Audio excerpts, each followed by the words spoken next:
சிவாய நம. திருச்சிற்றம்பலம். தென்னாடுடைய சிவனே போற்றி, எந்நாட்டவர்க்கும் இறைவா போற்றி. அருள்மிகு நால்வர் பொற்றால் எம் உயிர் துணையே. பெரும்பற்ற புலியூரானை பேசாத நாளெல்லாம் பிறவா நாளே என்ற அருட்சிந்தனையில் இன்றைய தினம் நாம் சிந்திக்க இருப்பது அருள் திரு மாணிக்கவாசக பெருமானார் அருளிச் செய்த 8ஆம் திருமுறை திருவாசகத்தில் அருள் 10 என்ற பதிகத்தில் 9வது திருப்பாடலை சிந்திப்பதற்கு சிவபெருமான் இன்று நமக்கு அருள் செய்திருக்கிறார். எனக்கு தெரிந்த வரையிலே இந்த பாடலை பாடி உங்களோடு பொருள் பகிர்கிறேன்.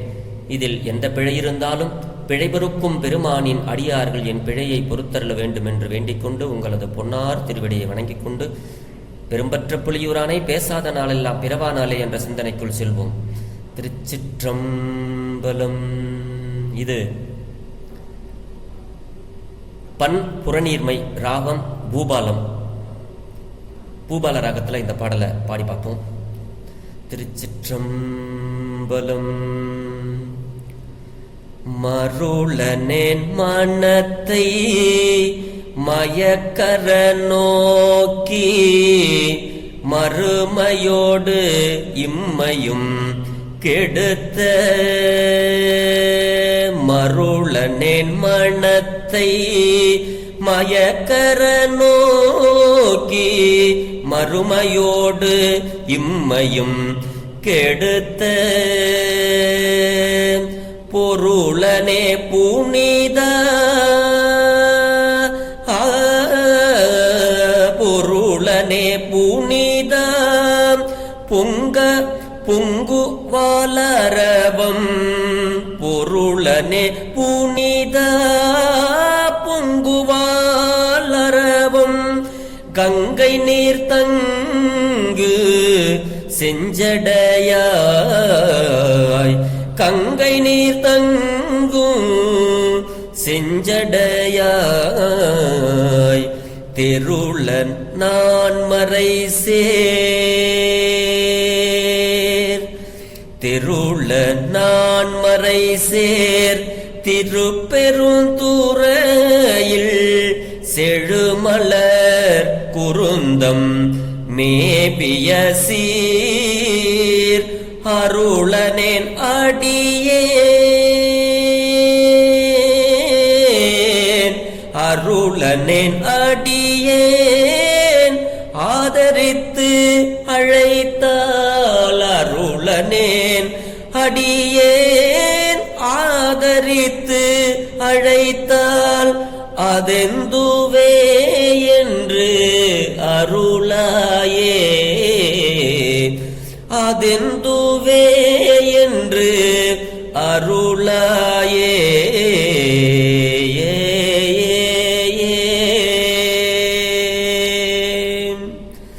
திருச்சிற்றம்பலம்.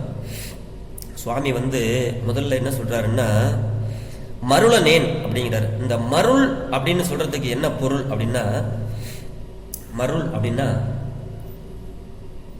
மயக்கம். மருளனேன் மனதை அப்படின்னா மயங்கும் தன்மை உடையனது மனதை மனத்தை மயக்கு அற நோக்கி அப்படிங்கிறாரு. அதாவது மயங்கும் தன்மையுடையனது மயக்கு அற நோக்கி, அதாவது அதனுடைய மயக்கத்தை தீர்த்து கண்ணால் பார்க்கிறாராம் சுவாமி. எப்படி? மருளனேன் மனத்தை மயக்கர நோக்கி மறுமையோடு இம்மையும் கெடுத்த பொருளன். சிவபெருமான் யாரு? இம்மைக்கும் மறுமைக்கும் வருத்தம் அடையாவே அப்படிம்பார் ஞானசம்பந்த பெருமானார். அப்படி நமக்கு இந்த பிறப்பிலையும் அடுத்து வருகின்ற பிறப்பிலையும் மறுமையோடு இம்மையும் கெடுத்த அப்படின்னா மறுபிறவியோடு இந்த பிறவியையும் ஒழித்த பொருளனே. பொருளனே அப்படின்னா மெய்ப்பொருளானவனே. புனிதா அப்படின்னா தூய்மையானவனே. பொங்குவார் அறவா அப்படின்னா சீறுகின்ற கொடிய பாம்பு. கங்கை நீர் அப்படின்னா கங்கை ஏறும் தங்கு தங்கிய அப்படின்னா செஞ்சடையாய் அப்படின்னா கங்கையை பெருமான் தலையில வச்சிருக்கிறாரு. செஞ்சடையாய் அப்படின்னா சிவந்த சடையை உடையவனே. தெருளும் அப்படின்னா தெளிவை உண்டு பண்ணும் அப்படின்னு அர்த்தம். தெருளும்னா தெளிவை உண்டு பண்ணும். மாணிக்க வாசகருக்கு தெளிவை உண்டு பண்ணுகின்ற 4 மறை சேர் அப்படின்னா 4 வேதங்களும் ஒலிக்கின்ற திருப்பெருந்துறையில், அதாவது திருப்பெருந்துறையில எழுந்தருள் இருக்கின்ற பெருமான்.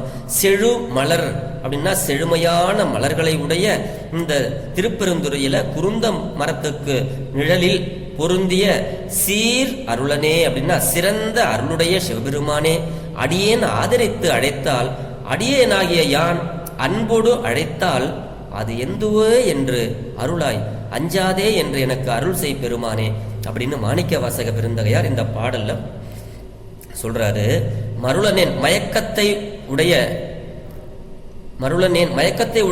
மனதை, அப்படி எனக்கு என்னுடைய மயக்கங்களை எல்லாம் மயக்கர நோக்கி, என் பெருமாள் என்னுடைய மயக்கத்தை எல்லாம் என்னிடத்திலிருந்து எடுக்கக்கூடியவர். மருள் என்பது இதுவோ அதுவோ என தெளிவில்லாத மயங்கி இருப்பதுதான் மருள். அப்படி மயங்கி நோக்கம் என்பது என்னன்னா நயன தீட்சை. நயன தீட்சை.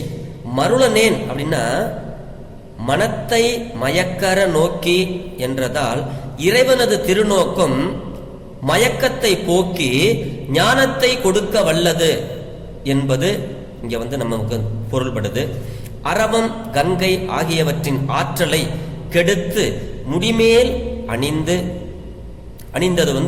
அணிந்தது போன்று, அதாவது பொங்கி வந்த கங்கையை சிவபெருமான் அப்படியே தன்னுடைய சடைக்குள்ள வாங்கிக்கிட்டாரு. சீறி வர்றகுன்ற பாம்பை பெருமான் உடம்புல கூட்டிக்கிட்டார். அதுங்களுடைய மயக்கத்தை எல்லாம் அறுத்து பெருமான் தன்னுகிட்டே வச்சுக்கிட்டார். இந்த பாம்பு எங்கிருந்து வந்ததுன்னா தாருகாவனத்து மகரிஷிகள் ஏவியது சிவபெருமான் அழிக்கணும்னு. ஆனா அதுங்களுக்கு மருள், அதனுடைய மயக்கத்தை போக்கி அவர் தன்னுடைய உடம்புல அணிஞ்சுக்கிட்டார். அது பேரு அடியேனது மயக்கத்தை போக்குவதுடன் வீடு பேறு அருள வேண்டும் என்ற குறிப்பும் பொங்கு வால் அரவம் கங்கை நீர் தங்கு செஞ்சடையாய் அப்படின்னு இங்கே சுவாமி சொல்றாரு. சிவபெருமான் அரவம் அணிந்தது தாருகாவனத்து முனிவர் கொண்ட செருக்கினை அடக்கும் பொருட்டு சிவபெருமான் பிச்சாடன மூர்த்தியாக சென்று முனி அந்த தாருகாவனத்து மகரிஷி அவங்களுடைய மனைவி பத்தினியாரை மயக்கும்படி செய்தான். இதனை கண்டு மனம் பொறாத அந்த முனிவர்கள் சிவபெருமானை அழிக்கும் பொருட்டு வேள்வி இயற்றி அந்த வேள்வியிலே தோன்றிய அரவத்தினை பெருமான் மேல் ஏவினார்கள். அதனை இறைவன் அந்த மயக்கத்தை அறுத்து பாம்புக்கு அப்படியே பெருமான் மாலை போல ஏற்று முடிமேல கொண்டார் என்பது இந்த பாம்பை அணிந்திருக்கின்றார் என்பதற்கு பொருள்.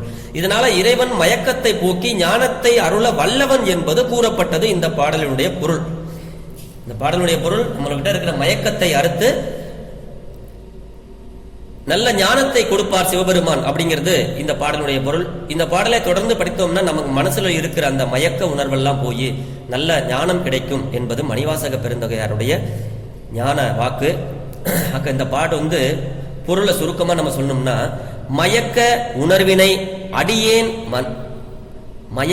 உணர்வினாகிய அடியேன் மனத்தை மயக்க நீங்க திருவருள் நோக்கம் புரிந்து மறுமையும் இம்மையும் ஆகிய இரு பிறப்பினையும்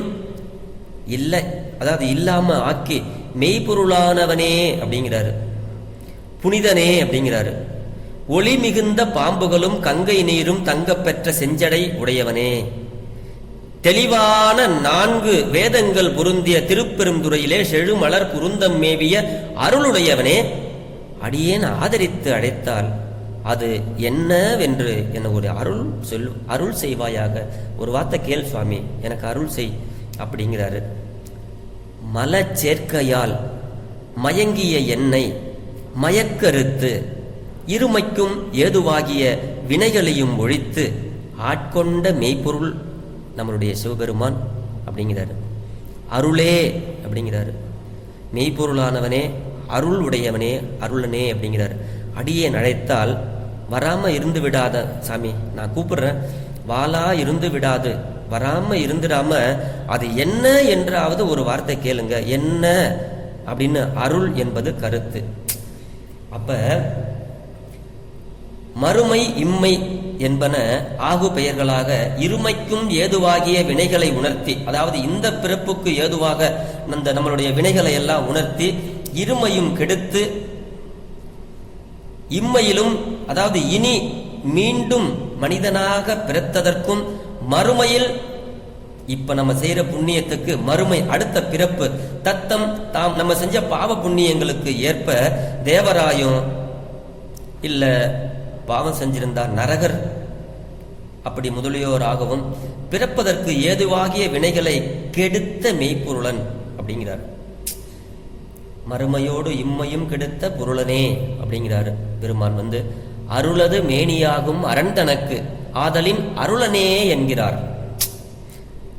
இந்த வண்ணம் இந்த பாடல் என்னை பற்றி நின்ற மலங்களை வாட்டி மாயையை போக்கி வினைகளை கெடுத்து ஆட்கொண்டான் இறைவன் என உடம்பொடு புணர்த்தலாக மக மாயையை சுத்தி செய்தமையையும் அதனால் தான் பரிபாகம் பெற்று ஆதரித்து அழைப்பதையும் அருள் செய்க என வேண்டுதலையும் முறையே உணர்த்துதலின் இந்த திருப்பாடல் அதிகார பொருளுக்கு இயைபுடைதல் காண்க. அருமையான பாடல். மருளனேன் மனத்தை மயக்கர நோக்கி மறுமையோடு இம்மையும் கெடுத்த பொருளனே புனிதா பொங்குவால் அரவம் கங்கை நீர் தங்கு செஞ்சடையாய் தெருளனேன் மறைசேர் திருப்பெரும் துறையில் செழுமலர் குருந்தம் மேவிய அருளனே செழுமலர் குருந்தம் மேவிய சீர் அருளனே அடியேன் ஆதரித்து அழைத்தால் அதுந்துவே என்று அருளாயே. பெருமானே, என்னுடைய மயக்கத்தை போக்கி எனக்கு ஞானத்தை கொடுப்பதற்காக நீ உடம்புல அணிந்திருக்கிற இந்த கங்கையையும் இந்த அரவத்தையும் எப்படி நீ அதனுடைய மலத்தை போக்கி நீயே அதை சூடிக்கொண்டாயோ அதே போல என்னுடைய மயக்கத்தையும் மறுத்து எனக்கு நல்ல ஞானத்தை கொடுத்து உன்னுடைய அருளுக்காக ஏங்கி தவிக்கின்ற என்னை கைவிட்டு விடாதே அப்படிங்கிற மாதிரி அருளனே அடியேன் ஆதரித்து அழைத்தால் அது என்ன அப்படின்னு நீ வரலனாலும் பரவாயில்ல சாமி, என்னடா உன் பிரச்சனை அப்படின்னு கேட்கிற மாதிரி நீ ஒரு வார்த்தையாவது எனக்கு அருள் செய்யுங்க சாமி அப்படிங்கிற மாதிரி இந்த பாடல் பெருமான் விண்ணப்பம் செய்கிறார் மாணிக்க வாசக பெருந்தகையாரிடம். இன்றைய அளவிலே இந்த பாடல் எனக்கு தெரிந்த அளவிலே உங்களோட பொருள் பகிர்ந்து விட்டேன். இதே பதிகத்தில் நாளை 10வது பாடல் இருக்கிறது, அதை நாம் நாளை சிந்திப்போம். பெரும்பற்ற புலியூரானை பேசாத நாளெல்லாம் பிறவா நாளே. சிவா. திருச்சிற்றம்பலம். திருச்சிற்றம்பலம்.